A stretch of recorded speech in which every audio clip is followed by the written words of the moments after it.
It begins with a whisper, a cold wind curling through the trees, a sky black as ink, a stillness that doesn't feel right, and then nothing, not a sound, not a footprint, not a single trace that anyone was ever here. This is not a ghost story. This is not a legend. This is real.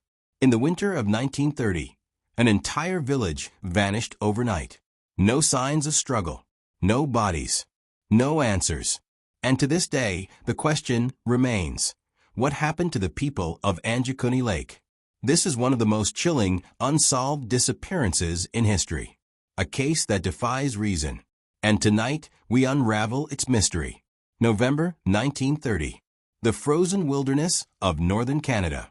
Joe Labelle was a seasoned trapper, a man who had spent years navigating the harsh landscape.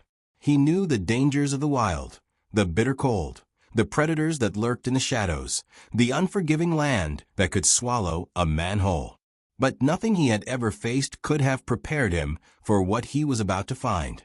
As he approached the small Inuit village near Angikuni Lake, something felt wrong. The air was heavy, thick with an unsettling silence. No voices, no movement, no sled dogs barking to announce his arrival. Just emptiness. The village was still there. The huts, the supplies, the fishing gear, even a fire still smoldering in one of the hearths. But the people? Gone. Every single one of them. Labelle called out. His voice echoed back at him. He stepped inside the nearest hut. Bowls of food sat untouched on tables. Winter coats hung neatly on walls. Weapons rested in their usual places. It was as if the villagers had stood up in the middle of their meals and simply disappeared. His breath came quicker now. His heart pounded. He checked another hut and another. All the same. No signs of struggle. No signs of violence. No blood. No footprints leading away. But then he found something else. The sled dogs. Lying in the snow. Dead. Still tied to their posts. Frozen solid. And something else. Something that sent a cold wave of terror down his spine. The village cemetery. The graves had been dug up. The bodies inside? Gone. Something had taken them. But who or what? Panic surged through Labelle. He turned and ran as fast as he could. He made it to the nearest telegraph station and sent out a frantic message to the Royal Canadian Mounted Police. The authorities arrived days later. They searched every inch of the village, expecting to find some kind of clue. They found nothing. No footprints. No drag marks. No sign that anyone had ever left. And then came the strangest report of all. Locals told the Mounties that on the night of the disappearance, the sky above Angikuni Lake had been different.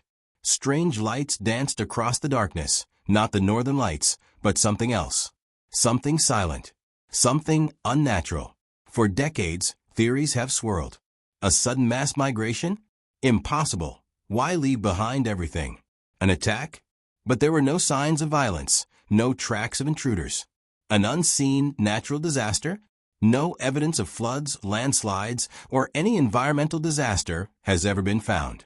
Then there are the darker theories. The Inuit people tell tales of a malevolent force, a demon that steals souls. A creature that takes entire villages, leaving nothing behind. And of course, there are those who whisper of something not of this world. The blue lights in the sky. The bodies taken from the graves. A village that simply ceased to exist. Could it be that something far beyond our understanding was at work that night? The official report? It simply states, no explanation can be given. To this day, the Angikuni Lake disappearance remains one of the greatest unsolved mysteries of modern history. No bodies, no survivors, no answers, only questions, and the chilling knowledge that sometimes the scariest thing isn't what we find, it's what we don't. Because if an entire village can vanish without a trace, who's to say we won't be next? If this story sent chills down your spine, hit that like button and subscribe for more terrifying mysteries. What do you think happened at Angikuni Lake? Let us know in the comments below. And remember, some things are better left unknown.